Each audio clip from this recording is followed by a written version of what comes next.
자, 여러분 다니엘 10장 펴주시기 바랍니다. 오늘은 이제 신구약 전체에 게시된 주 예수 그리스도에 관한 진리로 다니엘 10장을 중심으로 해서 한번 예수 그리스도와 연관된 이 예언과 또 진리들을 한번 살펴보려고 합니다. 자, 우리는 이제 그 2주 전에 다니엘 9장에서 70주의 환상에 대해서 우리가 살펴봤습니다. 그렇죠? 예. 그러니까 10장은 이제 9장 이후겠죠. 그렇죠? 그래서 교환 맨 위를 보시면 다니엘은 앞선 9장에서 이렇게 보았던 이 70주의 환상으로 자기 백성의 미래 운명을 알게 되자 깊은 고뇌와 슬픔에 빠져서 무려 3주 동안 금식하며 애도하고 있었다라는 거죠. 그러니까 쉽게 말하면 3주 동안 다니엘은 이렇게 하나님 앞에 금식 기도를 한 거예요. 왜냐하면 자기 심정이 그만큼 절실한 거예요. 자기 민족의 운명을 70주나 정해줬다는 사실을 알았을 때 얼마나 참 마음이 때로는 낙심이 되기도 하고 또 절망스럽기도 했겠어요. 주님 앞에 3주간 금식 기도를 한 거죠. 자, 그때 다니엘 앞에 초자연적인 용모를 하신 분이 나타났는데 바로 성육신 하시기 이전에 주 예수 그리스도시다라는 거죠. 이따 자세히 제가 보겠지만 우리는 예수 그리스도가 이제 신약에만 주로 등장하는 줄 아는데 구약에도 예수 그리스도는 나타나셨다는 거죠. 특히나 여러분이 이 다니엘 앞에 나타나신 예수 그리스도의 모습을 잘 유념하셔야 되고요. 그리고 이제 보겠지만 주님께서 이 다니엘의 기도를 응답하는데요. 21일이나 걸리신 거예요. 그 교환을 계속 보세요. 주님은 다니엘의 기도를 첫날부터 들었다고 말씀하세요.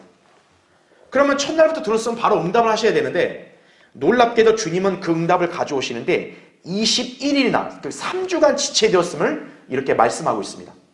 자, 다니엘이 3주 동안 금식 기도를 했다고 그랬잖아요. 그러니까 주님은 첫날부터 이미 기도를 듣고 계셨는데 곧바로 응답을 못하신 이유가 뭐냐 그랬더니 페르시아 통치자가 자기를 3주 동안 막았다고 이렇게 말씀하시는 거예요. 자, 도대체 어떻게 일개 통치자가 주님을 가로막을 수 있냐 이거예요. 과연 이 통치자의 정체가 누구인가라는 거죠. 도대체 이가 누구길래 어떻게 기도응답하시려는 주 예수 그리스도, 우리 주님을 갖다 가로막을 수 있냐 이거예요. 자, 여기서 우리는 다니엘이 만난 주 예수 그리스도께서 통치자의 방해를 받으셨던 이유, 그리고 천상에서 벌어지는 이 영적인 일들의 실상을 한번 살펴보고자 한다 이거죠. 자, 그럼 이제 첫 번째 보겠습니다. 다니엘이 만난 성육신하시기 이전에 주 예수 그리스도 그랬어요. 여러분 거기 다니엘 10장 4절부터 일단 6절을 보겠습니다. 자, 다니엘 10장 4절에 첫째 달 24일에 내가 히데켈이라는 큰 강변에 있었는데, 자 5절 보세요. 그때 내가 눈을 들어 보았더니 보라 어떤 사람이겠죠. 여러분 거기 사람 잘 표시해 놓으세요. 그러니까 어떤 무슨 영이 아니에요. 눈에 보이는 사람이 나온 거예요. 자, 근데 그 사람이 세마포로 옷 입고 그의 허리는 우바스 정금으로 띠를 둘렀더라 말씀합니다. 6절에 특히 보세요. 그의 몸은 녹버섯 같고 그의 얼굴은 번개 모양 같으며 그의 눈은 횃불 같고 그의 팔과 발은 광채나는 노색깔 같으며 그의 말소리는 무리의 소리 같더라 이렇게 말하고 있습니다. 보통의 사람이 아닌 거죠. 예. 자, 이분이 누구신가 이거예요. 다니엘이 본 그 사람의 정체가 뭐냐? 결론부터 말하면 주 예수 그리스도시다 이거죠. 예. 아직 여기서는 아들 하나님이 육신으로 입고 태어나신 게 아니잖아요. 그러니까 성육신하시기 이전에 주 예수 그리스도다라는 거죠. 그분의 영광스러운 모습을 지금 다니엘이 환상 중에서 만난 거예요. 그리고 예수 그리스도 그분께서는 지금 다니엘에게 눈에 보이게 나타나셨다는 얘기죠. 그렇죠? 자, 괄호 1번을 보세요. 교환에 본문의 묘사는 정확히 사도 요한이 만난 주 예수 그리스도의 모습과 일치한다는 거죠. 우리가 그냥 지어내는 게 아니라 다니엘이 묘사한 이 사람의 모습은 정확히 사도 요한이 묘사한 예수 그리스도와 일치한다는 얘기죠. 그래서 거기 교환해 보세요. 인자 같은 이가 있는데, 여러분 인자하면 딱 누구예요? 예수 그리스도 아니에요, 그렇죠? 인자 같은 이가 있는데 발까지 닿는 옷을 입고 그러니까 우리처럼 무슨 바지 입은 게 아니라 발까지 닿는 옷, 세마포죠. 그 다음에 제가 밑줄 쳤죠. 가슴에는 금으로 만든 띠를 둘렀더라 그랬죠. 다니엘은 우바스로 된 정금으로 띠를 둘렀다 했잖아요. 근데 요한은 그냥 금으로 된 띠를 둘렀다. 이렇게 얘기하죠. 또 그의 발은 용광로에 달군 듯한 빛나는 놋 같고 이렇게 나오죠. 다니엘의 묘사도 역시 일치하죠. 음성은 많은 물소리와도 같다. 이게 계시록 1장 13절과 15절의 말씀이에요. 그러니까 아까 여기 우리 다니엘 그 6절을 보면 말소리, 그러니까 그분의 말, 음성이 무리 소리 같다 그랬잖아요. 그게 요한은 이제 어떻게 묘사한 거냐면 물소리와 같다 이거죠. 막 폭포나는 물소리. 그러니까 그분의 음성이 장엄한 거죠. 그렇죠? 예. 그걸 여러분이 이제 우리가 상호 비교해 보면 다니엘이 본 이 환상 중에 있는 사람은 예수 그리스도구나 알 수 있는 거죠. 자, 괄호 2번. 자, 예수 그리스도의 이 영광스러운 모습은 마태복음 17장에 나오는 변형산 사건에서도 볼 수 있다라는 거죠. 자, 우리가 여기서 잘 구분해야 될 게 사복음서에서 예수님이 이렇게 인자로 이 땅에 태어나서 활동하실 때는 그냥 보통 사람 같은 모습으로 활동하셨단 말이에요. 그런데 이렇게 이 땅에 인간으로 태어나시기 이전, 그리고 또 그 이후에 이제 하늘에서 이제 보이실 때, 이럴 때 예수 그리스도의 모습은 단순한 우리 연약한 인간의 모습이 아니라는 거죠. 굉장히 이분의 모습은 너무나 영광스러운 모습인 거예요. 그래서 거기 마태복음 17장 2절에 이렇게 나오죠. 그들 앞에서 변형 계시니 그의 얼굴은 해처럼 빛나고 그의 옷은 빛처럼 희어지더라 이렇게 말하고 있습니다. 우리가 다 배웠다시피 여러분 변형산 사건은 재림의 리허설이라 그랬죠. 그래서 마태복음 17장의 변형산, 예수님이 변형되신 모습은 정확히 영광스럽게 재림하시는 그 모습을 예표하는 거란 얘기죠. 그래서 베드로서 1장 16절에도 보면 베드로가 고백을 하잖아요. 자기가 바로 영광스러운 주님을 재림을 목격했다 그러잖아요. 아니 베드로가 살던 때 예수님이 언제 재림을 해요? 바로 변형산 사건 때 그때 목격자였다는 거죠. 베드로가. 그러니까 자기는 재림의 영광스러운 모습을 봤다 그러잖아요. 예. 그러니까 지금 어떻게 보면 다니엘의 모습도 영광스러운 주님의 모습을 이렇게 봤다고 볼 수 있는 거죠. 자, 그럼 이제 괄호 3번을 보세요. 따라서 다니엘이 환상에서 본 것은 분명히 예수 그리스도께서 재림하실 때 취하실 영광스러운 모습이었다 이거죠. 베드로, 야고보, 요한이 변형산에서 재림의 모습을 목격했던 것처럼 또 사도 요한이 patmos섬에서 영광스러운 재림의 광경을 목도했던 것과 같다라는 거죠. 특히 요한 같은 경우는 계시록을 그렇죠. 성령 안에서 이렇게 멀리 미래로 이동해서 기록했잖아요. 영광스러운 재림의 모습을 아예 봤잖아요. 우리 주님은. 그렇죠. 예. 자, 그래서 지금 이 모습은 분명히 우리가 알 수 있는 건 성육신하지 이전에 예수 그리스도시다. 이렇게 볼 수 있는 거죠. 자, 밑에 두 번째 보세요. 자, 그러나 지금 묘사된 그리스도의 팔과 발 그리고 그분의 목소리는 마치 계시록 10장에 나온 주의 천사와 같다. 이렇게 표기되어 있습니다. 거기 계시록 10장 제가 1절 표시했죠. 내가 보니 다른 힘센 천사가 하늘에서 내려오는데 구름으로 옷 입고 머리에 무지개가 있으며 얼굴은 해와 같고 그의 발은 불기둥 같더라. 이렇게 말씀을 하고 있습니다. 자, 지금 우리가 제가 이걸 여러 언급한 이유가 뭐냐면 지금 다니엘 앞에 예수 그리스도가 영광스럽게 나타나셨잖아요. 근데 우리가 알아야 될 게 지금 예수 그리스도께서 다니엘뿐만 아니라 그 나라 전체에 나타난 게 아니라 다니엘에게 개별적으로 나타났잖아요. 그렇죠. 그리고 지금 다니엘 10장 여기 묘사되어 있는 주님의 팔과 발, 목소리를 들어보면 계시록 10장에 나온 주의 천사와 너무 똑같아요. 그래서 우리가 어떻게 할 수 있냐면은 계시록 10장은 재림이 아니거든요. 재림이 아니라 재림 이전에 환난 시대 중간이나 끝에 환난 성도들에게 나타나시는 주님이시거든요. 다니엘 10장에서 바로 이 모습은 어떻게 보면 그걸 가리킨다고 볼 수 있는 것이에요. 예.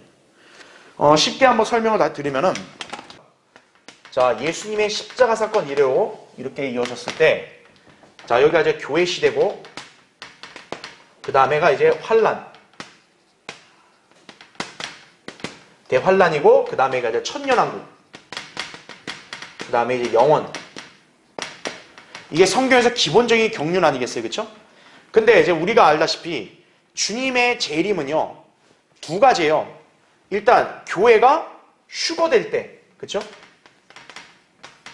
주님은 공중에 재림하시잖아요. 그래서 우리가 휴거를 공중 재림이다 이렇게 또 표현을 하잖아요. 그렇죠? 그리고 이제 대환란이 끝날 때 주님은 지상으로 어떻게 하세요? 이제는 지상 재림을 하세요. 그렇죠? 예, 영광스럽게 나타나십니다. 그래서 변현산 사건이라든지 그 다음에 요한이 이제 계시록에서 봤던 그 모습은 딱 지상 재림과 똑같은 거예요. 주님께서 영광스러워, 특히 눈이 불꽃과 같다 그러잖아요. 계시록 19장에 주님이 흰말 타고 내려오실 때 그 모습이 눈에 불꽃이 나다 그랬거든요. 자, 그러면 지금 다니엘 10장에서 다니엘이 만난 예수 그리스도, 그분의 모습은 경륜적으로 어떤 사건을 가리키는 거냐면 지상재림을 가리키는 게 아니라 우리가 알다시피 이게 환란이 중후반이 있죠. 중간 어느 지점에 주님이 환란 성도들에게 나타나신 때가 있어요. 네.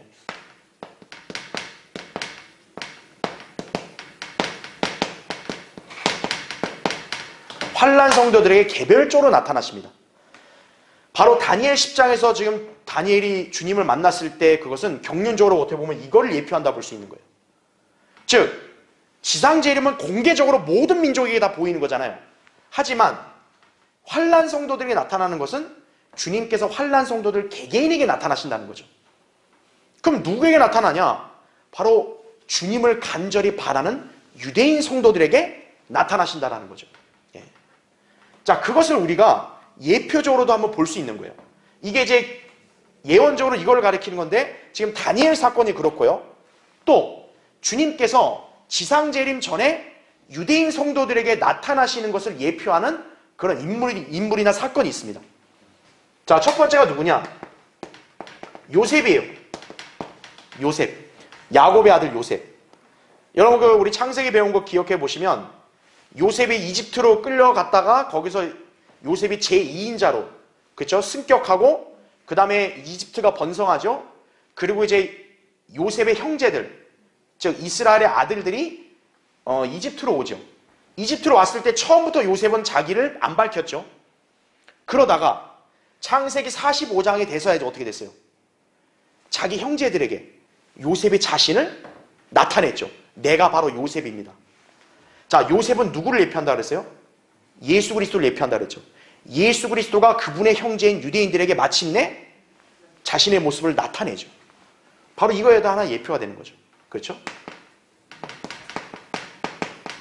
창세기 45장. 두 번째는 욥입니다. 욥은 언제 나타났을까요? 자, 우리가 욥기 42장에 보면 욥이 회개를 하죠. 하나님께서 욥이 회개하니까 욥을 회복시켜줬죠. 그때 뭐라고 표현하냐? 욥기 42장 10절에 따르면 사로잡힘에서 돌이켰다는 말이 나와요. 그게 바로 뭐냐면 예언적으로 이스라엘이 사로잡히면서 회복되는 그걸 가리키는 거거든요. 그러니까 욥기는 제가 얘기했잖아요. 대환란 때 유대인 성도들의 모형이라 했잖아요. 욥기가 42장이 끝 아니에요. 즉 환란이 끝나면 재림 때는 이스라엘이 회복되잖아요. 자, 근데 욥이 회복되기 전에 하나님이 욥에게 먼저 나타납니다. 그게 언제냐면 욥기 38장이죠.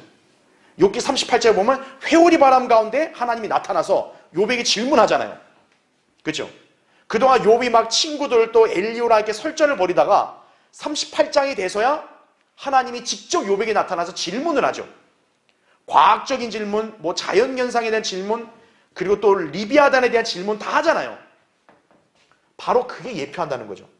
우리가 욥기가 42장이 끝이라면 38장은 끝보다 이전 아니겠어요? 즉 재림 바로 직전의 상황하고 어떻게 보면 유사한 거죠. 욥기 38장이면. 그렇죠? 그래서 바로 욥도 어떻게 보면 환란 중간에 주님을 만나게 되는 유대인들의 예표라고 볼 수 있는 거죠. 그 다음 세 번째는 누구냐? 사도 바울이에요. 사도행전 9장에. 자, 사도 바울 경우를 한번 잘 생각해 보세요. 바울이 다마스커스로 또 그리스도인들 잡으려고 막 살기를 뿜고 가잖아요. 그때 다마스커스 도상에서 주님이 나타나셨죠. 사울아 사울아 내가 왜 나를 박해하냐? 나는 내가 박해하는 예수라. 빛 가운데 나타났잖아요. 그때 주변에 있는 사람들은 주님을 봐요, 못 봐요? 못 봅니다. 소리는 듣지만. 결국 그 영광 중에 계신 주님을 누구만 만난 거예요? 바울만 만난 거예요. 즉 주님은 바울에게 개별적으로 나타나신 거죠. 그렇죠. 그리고 바울은 고린도서 15장 8절에 뭐라고 얘기하냐면 자기를 맨 마지막 달도 채우지 못하고 태어났다 그래요. 그게 예언적으로 누굴 가리키냐면 이스라엘 가리키거든요. 이사야 66장 7절에 보면 이스라엘도 어때요? 그 처녀가 낳은 그런 아이로 비유합니다. 그러니까 환란 때 나왔다고 얘기하거든요. 그래서 바로 사도 바울도 뭐냐면 예언적으로 어떤 모형이냐면 환란 시대 유대인들의 모형인 거예요. 주님이 개별적으로 나타났잖아요. 그리고 우리가 잘 알다시피 바울은 이방인들에게 복음을 전했죠. 자, 대환란 때 어떤 일이 벌어집니까? 14만 4천 명들이 그렇죠. 왕국 복음을 이방인들에게 전파하죠. 그렇죠. 바로 바울이 그거에 대한 예표인 거죠. 그렇죠. 그 14만 4천 명은 동정들 아니에요. 그렇죠. 공교롭게도 바울도 결혼을 안 했잖아요. 동정. 그래서 자, 모형적으로는 뭐냐면 바로 환란 성도들, 요셉, 욥, 사도 바울 이 세 가지 사건을 통해서 우리는 주님이 재림 직전, 환란 전에 나타나시는구나. 그럼 이제 우리가 잘 아는 게 바로 뭐가 일어나요? 환란 성도들의 휴거가 일어나는 거죠, 이제. 그렇게 되면. 그게 요한계시록 14장에 뭐라고 표현했냐면 알고 곡식을 거둔다는 말을 쓰시잖아요. 곡식을 거두고 나면 주님이 이제 재림하셔서 이제는 땅의 포도송이들을 짓밟아 버린다 그러잖아요. 그게 요한계시록 14장의 말씀인 거예요. 그래서 우리가 이제 여러분이 순서적으로 알아야 될 게 뭐냐면 우리가 알고 있는 휴거는 교회 휴거만 알고 있는데 그게 아니라 주님이 지상 재림하기 직전 대환란 어느 시점에는 주님이 유대인 환란 성도들에게 나타나신다는 거지, 개별적으로. 그러면 주님이 모든 유대인들에게 다 나타나냐? 그게 아니라 주님을 간절히 바라는, 환란 끝까지 믿음을 지키면서 그 힘겨운 고난 속에서 주님을 바라는 그런 유대인들에게 나타나신다는 거죠. 그걸 하나의 어떻게 보면 경륜적인 예표로 보여주는 거예요. 지금 다니엘 10장에 나타나신 거예요. 자, 그렇게 이해하시면 됩니다. 자, 그래서 거기 맨 밑에 괄호 1번을 보세요. 성경에는 예수 그리스도를 주의 천사로서 직접 만난 인물들이 종종 나와요. 자, 우리가 구약에서도 봤지만 예수 그리스도가 주의 천사로 나타나셨다 그랬잖아요. 그러니까 예수님이 성육신하기 이전에는 천사의 모습으로 현현해서 나타나셨죠. 그래서 사실 구약에서는 예수 그리스도를 만난 인물들이 많아요, 의외로. 자, 근데 제가 이 중에서 욥, 에스겔, 다니엘, 바울, 자, 이런 사람들을 언급했는데 이들처럼 주님을 직접 만나는 상황이 장차 재현될 것이다 이거죠. 그게 바로 대환란 때 유대인 환란 성도들이 예수 그리스도를 만날 것이다 라고 이렇게 우리가 볼 수 있습니다. 자, 그래서 거기 괄호 2번을 보시면 이런 주님의 출현이 정확히 언제 있을지 단정할 수 없으나 대환란 어느 시점에 예수 그리스도께서 그분 자신을 이스라엘의 남은 자들에게 나타내 보이실 것이다 라고 했죠. 그래서 히브리서 9장 28절 거기 나오죠. 그리스도께서도 많은 사람의 죄들을 담당하시려고 한 번 들여주셨고 그랬죠. 이게 언제예요? 초림 때 십자가 사건 아니겠어요? 그 다음에 콤마가 찍혀있죠? 구분되는 거예요. 두 번째, 주님이 초림 때 한 번 오셨고, 첫 번째 오셨고, 두 번째 또 오시죠. 거기 보면 제가 밑줄 쳐놨죠. 자기를 바라는 자들을 구원에 이르게 하시려고 죄 없이 나타나시리라 이렇게 말했죠. 그러니까 주님이 그분을 간절히 바라는 그러한 성도들을 위해서 나타나신다라는 거예요. 이건 바로 환란 성도들을 교리적으로 가리키는 거죠. 그래서 제가 괄호 3번은 그리스도의 이런 출현에 대한 예표를 제가 방금 칠판에다 설명해놨죠. 그래서 이제 괄호 4번을 보세요. 대환란 기간 동안 어려운 가운데서도 주님을 바라는 자들이 있을 것이다 이거죠. 이들이 바로 환란 성도들이다 이죠. 성경에 따르면 이들은 모든 사람과 더불어 화평함과 거룩함을 추구함으로써 대환란 기간 중에 그들에게 개별적으로 나타나실 주님을 직접 뵐 것이다 라는 거죠. 히브리서 12장 14절에 뭐라고 나오냐면 거룩함과 화평을 추구하라. 이것이 없이는 아무도 주를 보지 못한다고 나와요. 이게 교리적으로는 우리에게 해당이 안 되죠. 왜? 우리는 비록 거룩하지 못하게 살았어도 우리는 영원히 구원받은 사람이니까 어때요? 주님을 나중에 만나요. 다 봬요. 그런데 지금 히브리서 이 12장의 말씀은 거룩함, 화평이 없으면 주님을 못 만난다 그러잖아요. 그렇죠? 바로 이게 누구를 가리키는 거냐면 환난 성도들을 가리키는 거라는 얘기죠. 그러니까 환난 성도들은 자기 행위로, 인내를 통해 자기 행위로 거룩함과 화평을 끝까지 추구해야 주님을 만날 수가 있는 거예요. 그걸 가리키는 거다, 이렇게 볼 수 있습니다.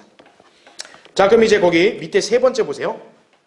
한편 성경에서 예수 그리스도를 직접 만났던 사람들이 보인 반응들 가운데 하나는 자기 혐오와 극도의 무력감이었다는 거죠. 욥기 42장 6절에 보면 욥은 자기가 하나님 앞에서 아무것도 아닌 죄인이라고 고백하고 회개를 합니다. 티끌과 재 속에서 회개를 해요. 우리가 알고 있던 욥의 이전 모습은 어때요? 나는 하나님 앞에서 의롭게 헤었다. 이게 욥의 의로움이었잖아요. 자기는 그 의로움을 끝까지 고수했단 말이에요. 근데 이제 마지막에 가서 어떻게 된 거예요? 욥이 하나님을 직접 만나고 난 다음에는 내가 티끌과 재 속에서 회개합니다. 이렇게 말하죠. 이사야 6장 5절에도 이사야가 또 주님을 봤을 때도 자기 입이 불결하다고, 나는 불결한 입술을 가졌다고 그렇게 말하잖아요. 그 다음에 다니엘 10장 8절에도 지금 다니엘이 예수님을 만나고 나서 어떻게 했냐, 우리가 이제 지금은 따로 읽지는 않겠지만 힘이 다 없다 그래요. 힘이 없어서 죽은 것처럼 이렇게 됩니다. 자, 사도 요한도 어땠어요? 요한계시록 1장에 주님이 그에게 나타났을 때 요한도 자기가 거의 죽은 것처럼 그냥 납작 그냥 쓰러져 버렸잖아요. 그때 주님이 그를 일으켜 세웠죠. 요한도. 그렇죠. 자, 그러니까 우리가 뭘 볼 수 있냐면 지금 주님을 만난 사람들은 이렇게 영광 중에 계신 주님을 만난 사람들은 모두가 다 뭐예요? 다 무력하게 자기가 쓰러지든지 아니면 자기가 불결하다라고 하나님 앞에 고백하고 있는 거죠. 예. 사도행전 9장에서 여러분 사도 바울도 어땠어요? 얼마나 막 율법에 막 완전한 자랑을 가지고 내가 그리스도인 주기로 막 그렇게 의기양양에 갔던 사람이 주님을 단번에 만나니까 어때요? 그냥 힘이 빠져버렸죠. 예. 자, 이걸 통해서 우리는 뭘 배울 수 있나요? 아무리 인간이 자기가 똑똑하고 아름답다 할지라도요, 위대하신 하나님 앞에서는 보잘것없다라는 거예요. 네. 자기는 굉장히 신실하고 또 굉장히 거룩하다라고 누구보다도 자기가 자랑한다고 할지라도 하나님 앞에나 누가 섰을 때는 다 우리는 보잘것없는, 또 우리는 죄인에 불과하다는 거예요. 그러니까 함부로 자기 자신을 자랑하거나 내세우지 마라 이거예요. 하나님의 그 위대하신, 우리 주님의 위대하신 영광스러운 모습, 또 그분의 그분 앞을 목도할 때는 우리는 아무것도 아니다라는 걸 그냥 느끼게 되는 거예요. 바로 납작 엎드리게 된다는 거죠. 그렇죠? 네. 자, 그래서 우리는 지금 다니엘 10장에서 다니엘이 성육신 하시기 이전에 예수 그리스도를 만났구나. 그럼 어떻게 만났어요? 주의 천사로서 만났구나. 이렇게 볼 수 있겠습니다. 자, 두 번째. 자, 그럼 이번에는 주님을 가로막은 페르시아 왕국의 통치자에 대해서 한번 보겠습니다. 여러분 거기 다니엘 10장 보세요. 10절부터 읽겠습니다.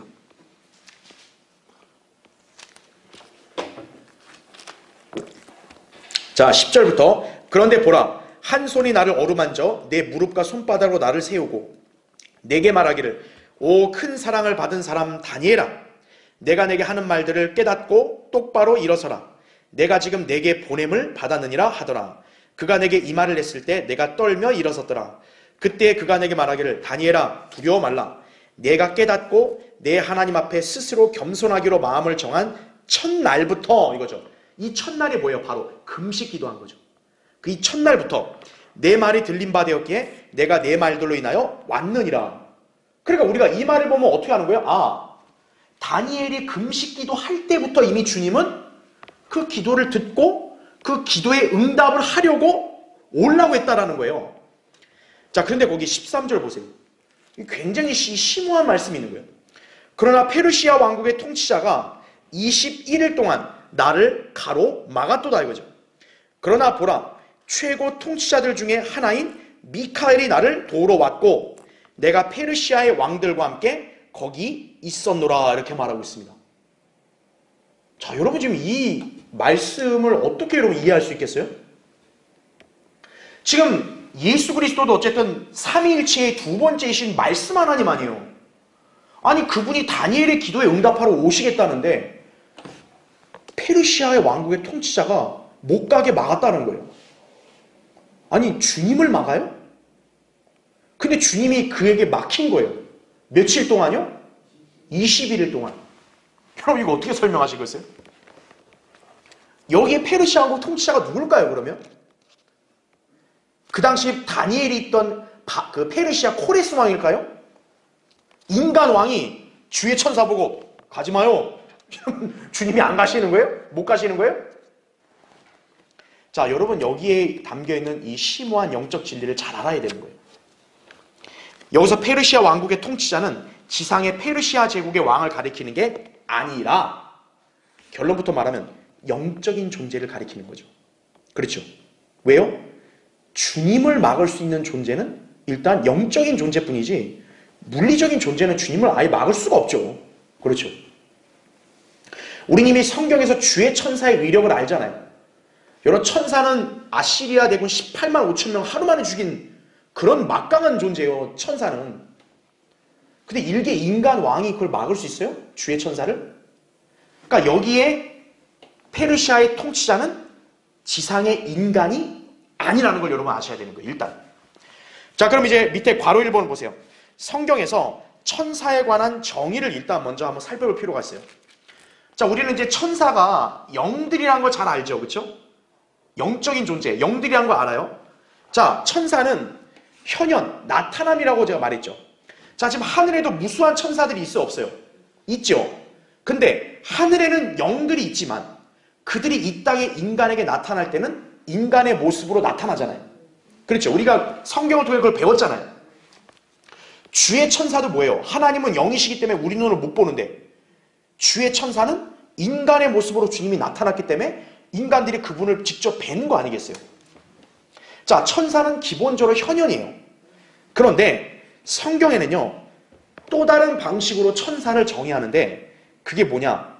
하늘에서 지상에 있는 어떤 존재들을 대표하는 영적 존재라고 정의를 내립니다.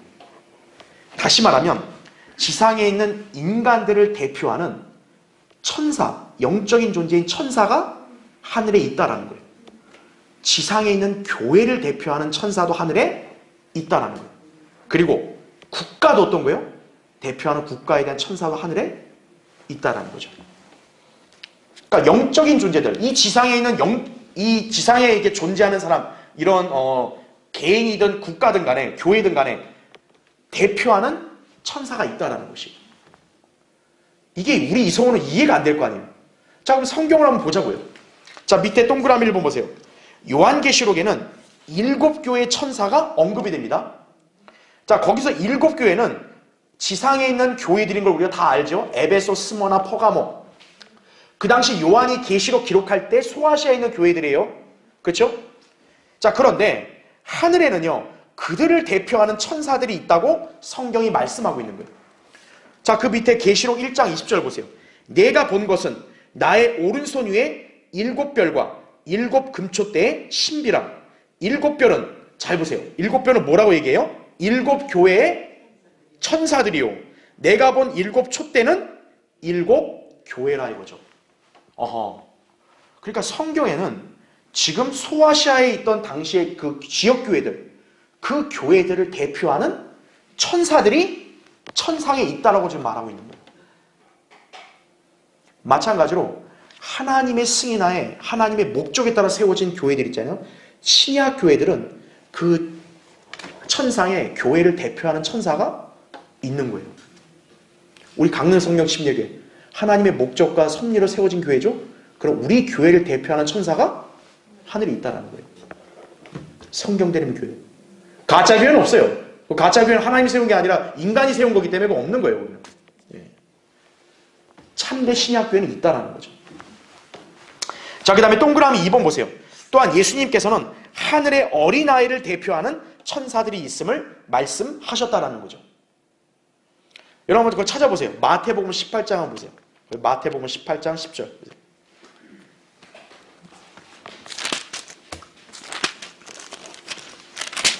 로마 가톨릭은요, 이 마태복음 18장 10절을 보고 소위 수호천사라는 개념 만든 거거든요.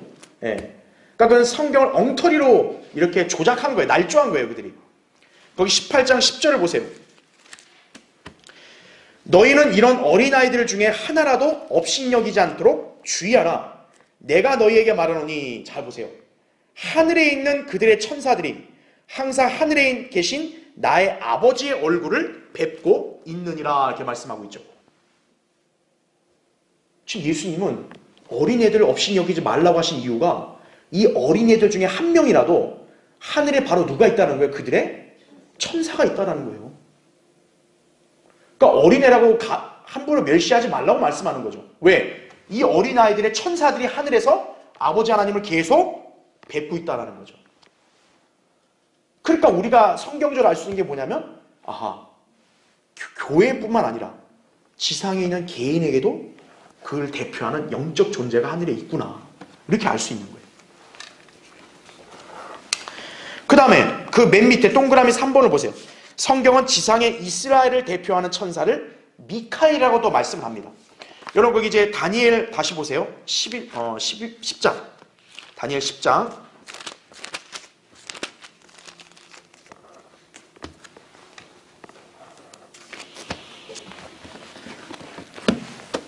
자, 다니엘 10장 거기 13절 다시 보시면, 그러나 페르시아 왕의 왕국의 통치자가 21일 동안 나를 가로 막았도다, 이거죠. 그러나 보라, 최고 통치자들 중에 하나인 미카엘이 나를 도우러 왔고 내가 페르시아의 왕들과 함께 거기 있었노라, 하게 말하죠. 자, 여기 보면 최고 통치자들 중에 하나가 누구라 그래요? 미카엘이라 그럽니다. 자, 그럼 미카엘도 일단 통치자예요. 그러면 어떤 통치자인지 볼게요. 거기 다니엘 12장 보세요.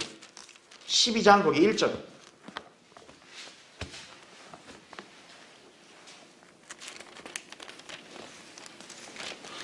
그때 미카엘이 일어서리니, 여기 미카엘 또 나오죠. 이는 내 백성의 자손을 위하여 일어서는 위대한 통치자라, 이렇게 말하고 있습니다. 자, 지금 주님이 다니엘에게 미카엘은 누구라 그래요? 네 백성의 통치자다라고 말합니다. 다니엘의 백성은 누구를 가리켜요? 이스라엘이죠. 아, 그러니까 미카엘은 바로 어떤 존재예요? 지상의 이스라엘을 대표하는 하늘의 천사의 통치자인 거죠. 그러니까 지상의 이스라엘이라는 나라를 대표하는 영적 존재인 천사장이 미카엘인 거죠. 그러니까 이스라엘의 위상은 높으니까 최고 통치자들 중에 하나인 미카엘이 대표하는 거죠. 자, 이스라엘이라는 나라를 대표하는 천사도 있는 거예요, 천상에. 자, 그럼 이제 여러분 페이지 넘어오셨죠? 그러면 자, 3페이지에 그 맨 위에 동그라미 4번 보세요. 그렇게 볼 때 지상의 왕국들이나 민족들을 대표하는 영적인 존재들도 하늘에 있다라는 거죠. 이스라엘을 대표하는 나라도 있는데, 그러면 이 땅의 다른 나라들을 대표하는 영적 존재가 없겠냐 이거예요. 있지 말라는 법은 없죠. 있죠. 자, 그래서 사도 바울은 이렇게 말한 거예요. 자, 거기 교환께서 보시면 정사들과 권세들과 이 세상 어둠의 주관자들과 높은 곳들에 있는 영적 악이라고 말하죠. 여러분 이 표현을 잘 보세요. 지금 바울이 얘기한 게, 지금 이 바울이 얘기한 문맥은 우리의 영적 전쟁을 가리키는 건데, 우리는 지금 혈과 육으로 싸우는 게 아니다라고 말했어요. 혈과 육은 지상의 속 땅에 있는 거잖아요. 그러니까 우리 싸움은 땅이 아니라 정사들, 권세들, 그 다음에 이 세상 어둠의 주관자들, 높은 곳들에 있는 영적 악. 높은 곳이면 당연히 어디예요? 하늘이죠, 천상에. 그래서 우리가 뭘 할 수 있는 거예요? 지금 저 천상, 하늘에는 악한 영적 세력들도 무수히 많다라는 거예요. 그 악한 영적 세력들이 바로 뭐냐면 지상의 이런 나라들을 대변하고 또 그들을 대신해서 일을 하는 그런 존재들이라는 걸 알 수 있는 거예요. 그래서 사탄을 뭐라고 부르죠? 공중권세의 통치자라고 부르잖아요. 사탄이 무슨 통치자요? 공중권세의 통치자. 왜? 공중에 이런 악한 존재들이 있으니까 그들의 통치자, 왕이다 이거예요. 우두머리다 이거죠, 사탄이. 그리고 사탄을 또 뭐라고 얘기해? 동시에 이 세상의 통치자라고 얘기합니다. 이 세상의 신이자 이 세상의 통치자라고 말해요. 바로 뭐냐면 지금 세상 나라들의 체제를 누가 관장하고 있는 거예요? 마귀가 관장하고 있는 거죠. 그 마귀 밑에 있는 바로 이런 정사들, 권세들, 영적 악이 바로 이런 세상의 나라들을 영적으로 하늘에서 관장하고 있는 거죠. 예. 그렇게 볼 수 있는 거죠. 자, 그럼 그렇게 보면 지금 다니엘서에 기록된 페르시아 왕국의 통치자도 그 당시 인간 왕이 아니라 그 당시에 페르시아라는 나라를 대표하는 저기 공중에 있는 악한 영적 세력이구나. 이렇게 우리가 이제 알 수 있는 거죠. 예. 그래서 천상에서 페르시아 제국을 대표하는 영적인 존재를 지칭하는 게 분명하다는 거죠. 이 페르시아 왕국의 통치자는. 예. 자, 그래서 거기 괄호 2번을 한번 보세요. 교환에. 천상에서는 하나님과 천사들만 있는 게 아니라 마귀와 그에게 속한 영적 세력들이 존재한다라는 거죠. 정사들과 권세들과 이 세상 어둠의 주관자들과 높은 곳들에 있는 영적 악, 이렇게 나오죠. 자, 밑에 동그라미를 한번 보세요. 성경에는 높은 곳, 곧 천상의 수많은 군대와 통치자들이 있음을 말씀한다는 거죠. 거기 이사야 24장 21절 거기 제가 표시해놨죠. 그날에, 자, 그날이면 재림이에요. 보세요. 주께서 높은 곳에 있는 높은 자들의 군대와 땅 위에 있는 땅의 왕들을 벌하시리라, 이렇게 나오죠. 자, 땅의 왕들이 따로 있고 그 다음에 또 뭐라고 나와요? 높은 곳에 있는 높은 자들의 군대. 바로 높은 곳이면 어디예요? 땅과 대비되는 하늘을 가리키는 거죠. 공중. 거기에 바로 주님께서 멸하실 군대가 있다는 거죠. 그게 바로 이 통치자들이 거느리고 있는 악한 영적 세력을 가리키는 거죠. 네. 자, 동그라미 2번 보세요. 정사들이라는 단어가 이렇게 나옵니다. 이게 영어로 principalities라고 표기돼요. 이것은 통치자라는 뜻의 영어 단어인 프린스와 어원이 같다라는 거죠. 말하자면 정사들이라는 영적 존재들은 지상의 나라들이나 사람들을 대표하면서 영적 세계에서 사탄의 왕국과 그의 군대에 속하는 통치자들인 것이다 라는 거죠. 그래서 동그라미 밑에 3번 보세요. 주님께서는 마귀를 일컬어 이 세상의 통치자라고 요한복음 12장 31절, 14장 30절, 16장 11절에 이렇게 언급을 하셨다라는 거죠. 또한 바울은 사탄을 공중권세의 통치자로 언급했으며 에스겔에서는 또 마귀를 뭐라고 또 비유했어요? 투로왕이라고 하잖아요. 투로왕. 여러분 에스겔 28장 보면 인자야 투로왕에게 애간을 지어 말한다 그렇게 얘기하면서 마귀를 갖다 투로왕으로 빗대서 얘기하잖아요. 자, 그것처럼 지상에 있는 나라의 왕을 통해서도 어때요? 악한 영적 세력이 있음을 암시해 주는 거죠. 그 중에서 지금 하나님께서는 마귀를 누구에 비유했냐면 투로 왕에게 비유해서 애가를 지어서 말씀하신 거라는 얘기죠. 그래서 우리가 성경에서 알 수 있는 게 뭐냐면은 지금 이 다니엘에서 말한 대로 지상 나라의 왕들만 가리키는 게 아니라 바로 이 지상 나라의 왕을 대변하는 하늘의 악한 영적 존재가 있구나라는 거죠. 그 우두머리가 바로 사탄이라는 걸 알 수 있는 거죠. 그래서 이제 정리를 좀 해주면요. 자, 지금 공중곳에 정사들이란 말이 있어요. 그쵸? 이 정사들이란 말이 영어로 뭐냐? principalities. 즉 이게 어디의 어원이냐면 프린스의 어원이에요. 우리가 프린스 하면 기본적으로 왕자라고 이렇게 알고 있는데 이제 성경에서 프린스라는 단어는 통치자를 의미합니다. 통치자. 그러니까 이 정사들이란 말의 그 뜻을 이제 보면은 바로 저 높은 곳에 있는 어떤 영적 통치자라는 것을 알 수 있는 거예요. 그래서 정사들 또 권세들도 있잖아요. 그렇죠? 그 다음에 어둠의 주관자들, 세상 어둠의 주관자.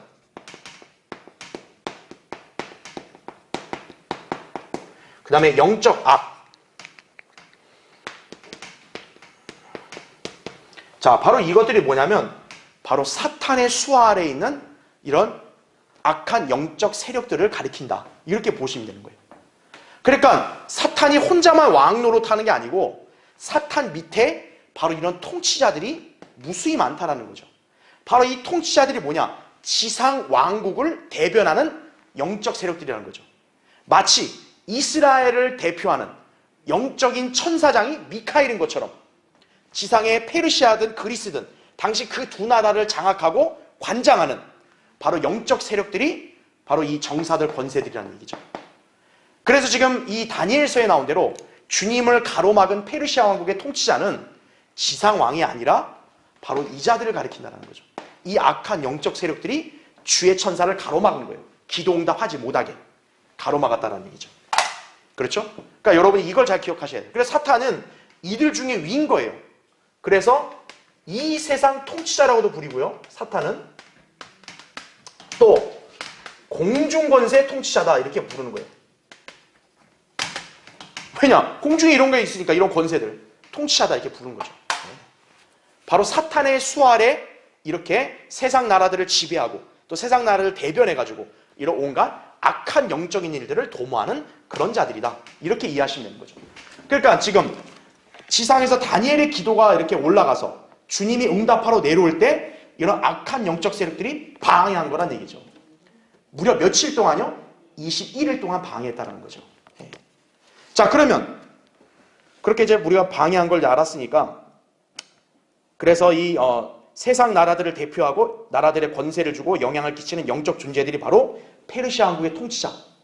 그리고 여기 다니엘 우리 10장에 20절에 보면 또 주님이 이렇게 말씀하세요. 그때 그가 말하기를 너는 내가 어찌하여 내게 왔는지 아느냐? 이제 내가 페르시아의 통치자와 싸우려고 돌아갈 것이라. 보라, 내가 가면 그리스의 통치자가 올 것이니라 이렇게 말하고 있죠. 그러니까 여기에 그리스 통치자도 인간이 아닌 거죠. 그렇죠? 이거는 이제 우리가 어떻게 이해하면 되겠어요? 우리가 이미 역사를 통해 배웠어요.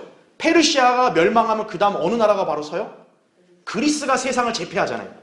그러니까 이제 마귀는 이 지상의 강력한 나라로 부상한 그리스를 통해서 이제 역사를 하는 거죠. 예. 그러니까 이제는 그리스 통치자가 온다고 말하는 게 이거죠. 왜? 페르시아는 멸망하니까 이제. 페르시아 멸망하면 그리스가 쓰니까 이제 통치자도 바뀌는 거죠, 이렇게. 예. 그걸 이제 말하는 거죠. 자, 그래서 우리는 그거를 잘 기억을 하시면 되겠습니다. 자, 그럼 이제 그 교환에 밑에 2번을 보세요. 두 번째. 주님께서는 다니엘이 기도를 시작한 순간부터 그의 기도를 듣고 계셨지만 페르시아의 통치자가 주의 천사를 21일 동안 방해했다. 결국 주님께서 이스라엘 백성의 대표 천사인 미카엘의 도움으로 그 방해를 물리치신 후에야 다니엘에게 응답하셨다 이거죠. 자, 어떻게 주님이 마귀의 세력의 제한을 받으시냐 이거예요. 아니, 아무리 주의 천사라도 일단 하나님이시잖아요. 그럼 여러분이 한번 의문을 가져야 되는 거예요. 아니, 왜 하나님께서 이런 마귀의 세력한테 왜 방해를 받아 못 오시냐 이거예요. 그러면 지금 여기도 주님이 직접 물리친 게 아니고 미카엘이 도와가지고 이렇게 왔다는 거예요. 아니, 우리 주님이 미카엘의 도움을 받아야 될 정도로 약하시냐 이거예요. 그게 아니라는 거예요. 자, 일단 밑에 괄호 1번을 보세요. 자, 마귀는 강력한 권세를 지닌 일단 존재인 건 사실이에요. 마귀는 절대 이렇게 가벼운 장난의 대상이 아닙니다. 예. 그 은사주의자들이 막 마귀야 물러가라. 마귀는 그런 존재 아니에요. 강력한 권세를 지닌 자예요. 그의 권세가 얼마나 대단하냐면 천사장인 미카엘도 감히 마귀를 대항하지 못합니다. 자, 거기 교환에 제가 표시했죠. 유다서 9절에 보면 이렇게 나와요. 천사장 미카엘도 모세의 몸에 대하여 마귀와 더불어 다투며 논쟁할 때 감히 그를 모독하는 비난을 하지 아니하고 오직 주께서 너를 책망하시느니라고 말하였느니라 이거죠. 여러분, 천사장의 힘이 얼마나 세요? 근데 그 천사장이 지금 이 모세의 이 죽은 시체를 갖고 마귀가 하고 논쟁을 하는 거예요. 제가 이건 뭐 강의했으니까 그냥 넘어갈게요. 마귀는, 모세는 일단 휴거된 거죠. 부활해서 휴거된 거죠. 그러니까 미카엘이 그 모세의 몸을 데리고 하늘로 갈라 했는데 마귀가 딴지를 건 거예요. 너 왜 데리고 가냐고. 지금 이 시대에 어떻게 몸을 데리고 가냐고. 그런데 미카엘이 거기서 마귀를 이것 봐라. 야, 나 한번 뜰래? 이렇게 안 했다고요. 주님이 널 책망한다. 절대 자기가 내세우지 않고 주님이 너를 책망한다. 마귀의 권세가 막강한 거죠. 자, 괄호 2번 보세요. 심지어 삼위일체의 두 번째 위격이신 아들 하나님께서도 마귀를 함부로 대항하지 않고 아버지 하나님께 넘기시게 됐다라는 거예요. 자, 여러분, 이제 우리가 왜 주의 천사이신 예수 그리스도가 사탄에게 막혔냐? 우리가 그 답을 알려면 여러분 스가랴 한번 보세요. 거기 스가랴 3장 2절.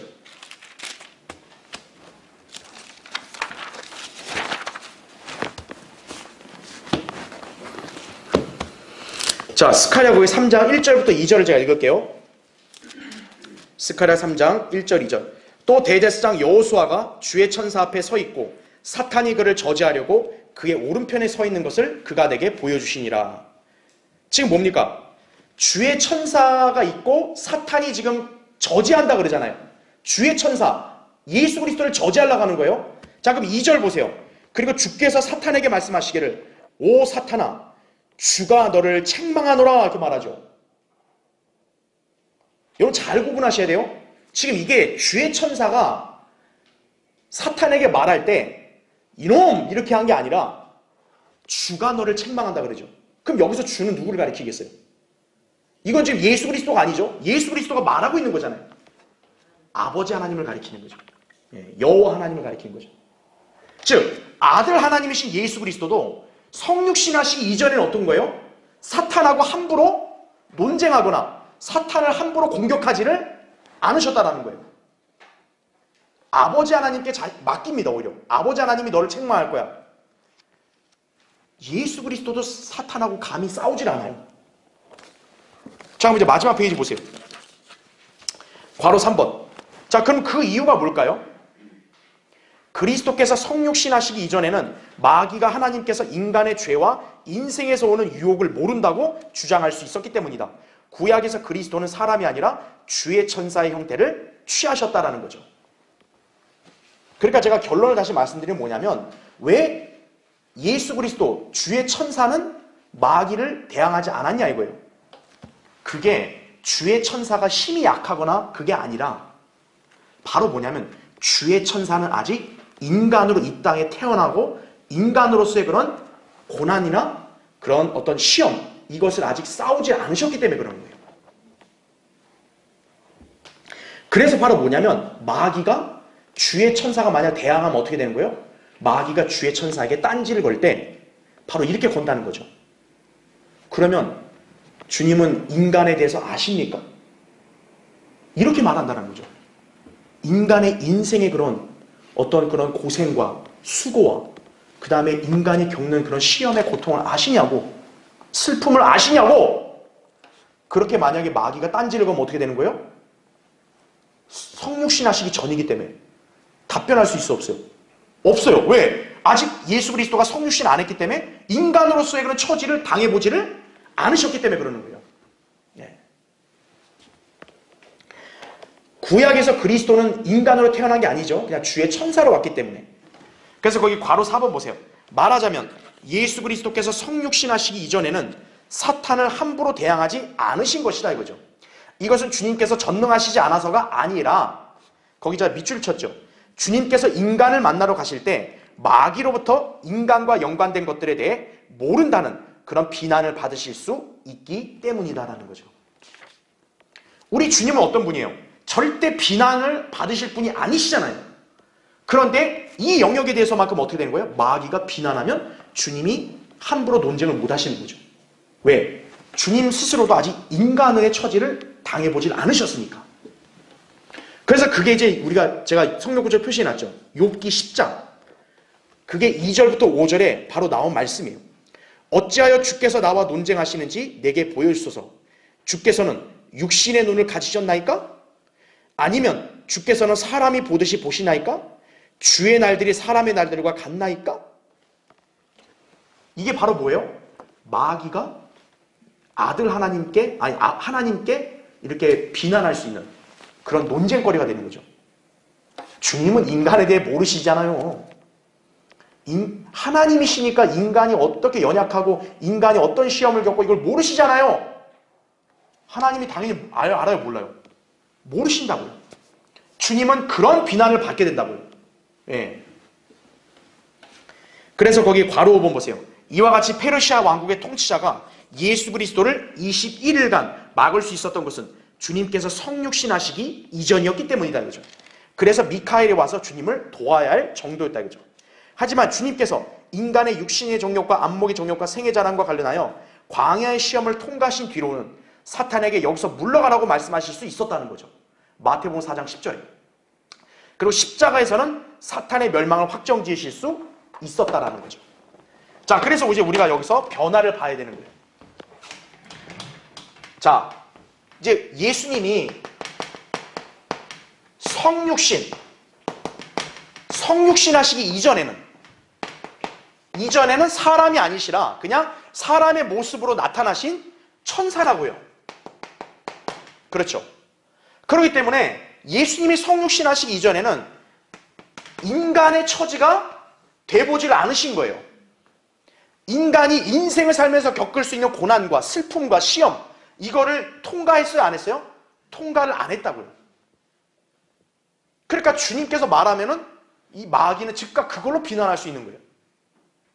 다니엘의 기도 응답하러 오실 때 페르시아 통치가 막 가로막고 막 이렇게 하면 어떻게, 그때 주님이 막 직접 다투면 어떻게 되는 거예요?